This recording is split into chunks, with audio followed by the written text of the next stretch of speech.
Hello বন্ধুরা, দেখো এই দেখো বরফ বরফ নিয়ে আমি হাজির।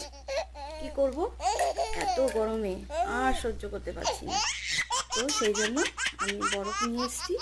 এই বরফ আমি এখন মাখবো। তো একটাই কথা বলার আছে যে শীতে যারা গরিবদের কম্বল দান করেন তাদের উদ্দেশ্যে আমি একটা কথা বলতে চাই। এই গরমে আমার মতো একজন গরিবকে যদি একটা এসি দান করা হয় তাহলে আমি খুব উপকৃত হব। তো সেই জন্য আমাকে যদি একটা এসি দান করা হয় তো সত্যিই আমি রাত্রে একটু নিশ্চিন্তে ঘুমোতে পারবো।